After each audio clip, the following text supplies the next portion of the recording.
All right, welcome back. We are going to be talking about how to lead in a relationship, part 2. There is a part 1 to this that you can check out on the channel if you haven't already.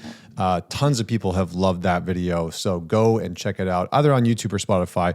Let's dive into part 2. How do you lead in your relationship as a man? First off, I can't even believe I have to say this, but it's shocking to me how controversial this is for some people. There's this notion that, to lead in a relationship as a man is somehow misogynistic and it's not what women want. And generally, where I want to begin is for you as a guy, I would say just generally ignore the people that say that they don't want you to lead in a relationship. What most women I've found are actually saying is that they don't want to be treated like a servant in a relationship. They don't want to be treated as less than in a relationship. They don't want to be looked down on. And all that's true. When I'm talking about leading in a relationship, I'm not talking like you're the boss and they have to do what you say. We're not talking about, you being the executive manager and she's this servant that has to go along with things. That's not what we're talking about. Leadership, as I defined it in the first video, is a process of influence where one or many people are influenced towards a common goal or task. Now, for me, leadership is reciprocal. So this idea that you as a man need to lead from the front, never being influenced by, your girlfriend or wife, that I think is a very archaic modality that's going to set you up for failure because you're going to feel alone. Your wife or your girlfriend's going to feel like they're not able to contribute to you. It's sort of the man's version of saying, I don't need a woman. I don't need anything from you. That idea of I'm going to lead things. I'm not going to let you influence me. I'm not going to take anything that you have to say. That's as closed off as I don't need a man. Okay, let's dive in. The first thing that you need to start with when leading in your relationship is to be exceptional in leading yourself first. Be exceptional in leading yourself first. Now, what do I mean by that? Too many men are trying to get things right in their relationship with their girlfriends, with their wife, and they really lack focus on being the man that they need for themselves. So who is the man that you need to be for you? What is the type of man or the type of leader that you need to be for yourself? Get your health together. Eat better. Stop eating, 30 minutes before you go to bed. Stop smashing ice cream and popcorn or a slice of pizza right before you go to bed. Get better sleep. One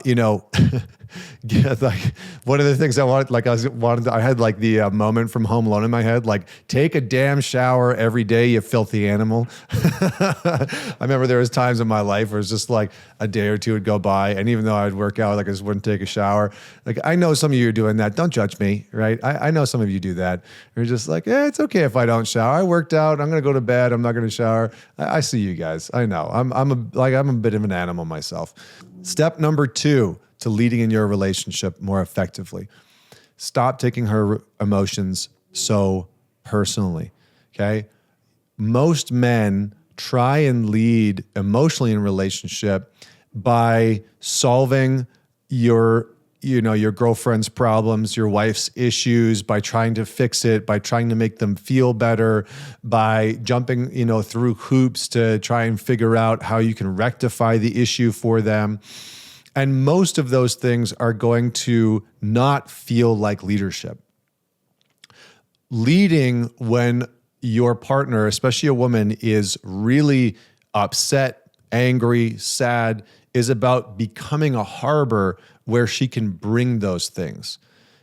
Becoming a place where she can express some of her frustrations, her disappointments, her sadness, her anger, without you going into a place. And this is where we get confused as men, because it's I need to do something about this. Wrong. You don't necessarily need to do anything about it unless she's specifically asking you to do something about it. Now, you can get clear on that by asking that directly, and you can say, hey, is this something that you want me to help you solve or fix? Is this something that you want me to do something about? Or would it be more helpful for me to just hear you out and understand what you're going through? That question right there is leadership. The last thing is leading in connection and leading in repair. So can you initiate connection? Can you initiate physical intimacy, touch, playfulness? Can you sit her down and say, tell me about your day, right? I'm going to pour you a glass of wine, or, I'm going to cut up the vegetables for dinner. Tell me about your day while I do that. And in doing this, you are opening the door for connection. And now it's her job to walk through it, but you are leading the connection physically, emotionally, psychologically, sexually. Now, I'm not saying that you're responsible for that 100% of the time. That is absolutely not the case. But if you start to take leadership over this and you start to direct the connection on an ongoing basis, this is going to be something that your girlfriend, your wife, your partner is really going to start to love, because they are going to trust that, here's how I want to frame this.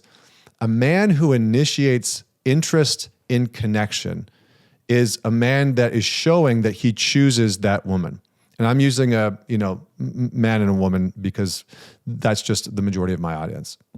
So drop your thoughts in the comment section below. Let me know which part of this really landed for you. Don't forget to man it forward and share this video, this episode. And don't forget to subscribe wherever you are watching us on. We are on Spotify. We are on YouTube. Don't forget to subscribe. Till next week, Connor Beaton signing off.